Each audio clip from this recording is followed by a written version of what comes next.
Independent learning hasn't changed so much in the last thousands of years. We all learn independently. You know, if you're really learning something, you're processing it actually in an individual way.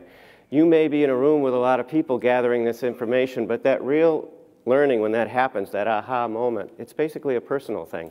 So we want to keep that in mind. With all the discussion about collaboration, in fact, collaboration has in some ways become the new holy grail. Education systems around the world, that's what we want, is collaboration.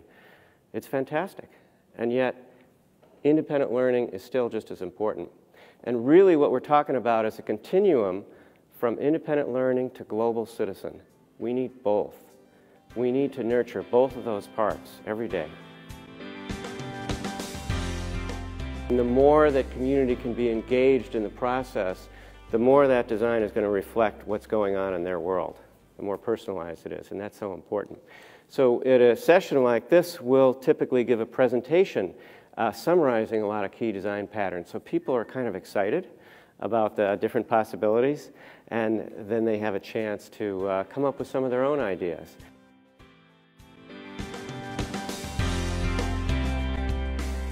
This is a project, Ipswich Middle School in Massachusetts. It's an illustration of another pattern, which is what we'll call campfire space. You know, if you think about it, this idea of sitting around in a campfire goes back for thousands of years, where a sage would tell a story. And that's a lot what lecture is about, telling a story. And that's been the core kind of teaching for the last 100 years. Well, we don't want to throw the baby out with the bathwater. Having good spaces for presentation and lecture is still important.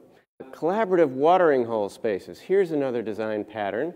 And this is a cafe and project area surrounded by some learning studios or classrooms. The word learning studio is another name for classrooms, but implies something a little different. Studio being an active space, classroom implying that it's about classes and curriculum.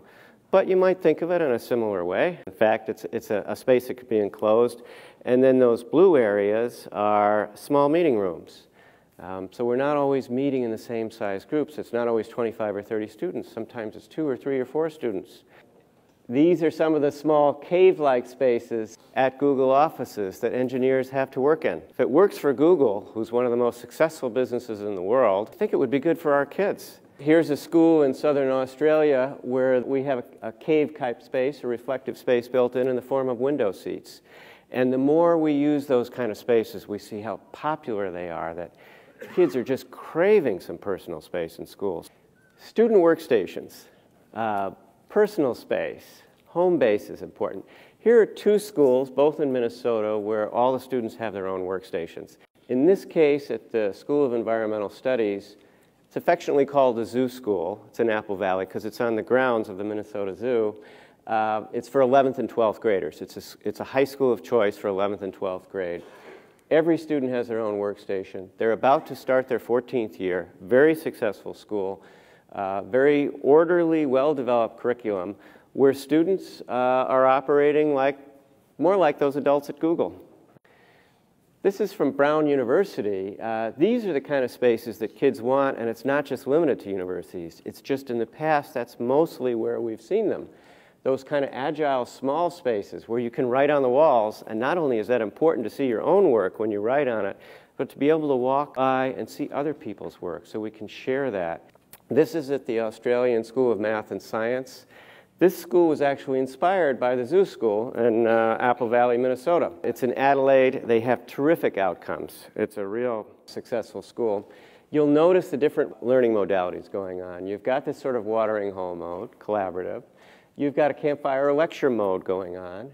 This, by the way, is a teacher workroom, and they have these sliding doors that come across if they want to separate it off. And then you've got individual workstations for every student. And she's in a kind of cave mode or reflective mode, all in the same environment. School community connections, such an important pattern. This is a global learning center in a working class town called Broadmeadows outside of Melbourne. This is in an area where you've got several schools that all use that space. It's a library filled with technology. And it's close enough, those schools just use that library. They don't have their own library. Business people are constantly using that space. So I visited it quite a few times, and I'm always seeing meetings going on. People are booking space constantly. You see lots of people, and they have internet access, lots of people of all ages online all the time, and they've got this wonderful cafe. So important when we're designing the schools to look at what are the community possibilities, what can we share, so we can do more with the budgets we have. That idea of being active and integrating our mind and body, that extends to actually taking care of our schools as well. This is Harbor City International School, where the kids clean the school every day. At 3:15, they turn the radio on. It's like watching choreography. It's one of the cleanest schools I've ever been to. Active spaces with daylight. So I think most of the architects in the room and probably all the facilities people have seen all the wonderful research on the positive impacts of daylight. This is a school in Santiago, Chile. Has been around for quite a while that does a great job on daylighting. And notice also that the structure is exposed. And the building becomes like a three-dimensional textbook. That structure really shows how the forces of movement, the statics, resolve themselves. It's a bit like a human skeleton. So this idea that it's a space for movement and the building itself reflects movement is a wonderful thing. Architecture can teach. Active real-world project space, Da Vinci Studios. You know, if you look at how Leonardo da Vinci identified the theory of flight, he was outside sketching like an artist. And then he was inside and he was building these little models that looked like early helicopters. And then he was doing math equations.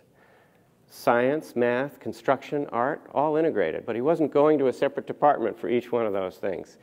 And as a hero in creativity and art and science, he's inspired us to create Da Vinci Studios around the world, spaces which integrate those disciplines. Professional learning communities. This is Don Beach, who was the math teacher in Cristo Rey we looked at earlier, and he's in one of his teacher collaboration workspaces. This is so important to teachers today. I don't see enough good professional development or training in education schools today. We hear that everywhere. And then we hear about teachers often going into classrooms and being thrown in there and being told, well, be successful, make it work. And they're on their own, and they're isolated. They need mentoring. We all need mentoring. It's like needing to be a part of a family. It's so important. And we talk about learning communities where generally we're referring to student and teacher learning communities. It might be of, say, 150 or 100 or 125. But separate from student-teacher learning communities would be the idea of professional learning communities for teachers. If, in fact, every teacher is not going to have their own lockable classroom, where is their personal space? Well, if they have a space, a workstation inside a room that they've shared with others that has some comfortable seating, a place to make phone calls, that's so valuable. That's so important, a place where they can help each other. There's lots of great research on professional learning communities out there, and I think we need to do more with it, and it's very tied into the design process. If teachers don't feel like we're respecting them and we're giving them great places to help them, then they're going to resist changes in design. They're going to say, hey, give me that classroom, even if it means there's just a corridor outside, because at least I'm in control of that. But if instead we can change that and say, hey, we are going to help you and make it easier and more fun to be a part of this big technology-infused world, this globally connected world. We're going to help develop professional learning communities. Then you change that dialogue to where teachers are given something new, given something better.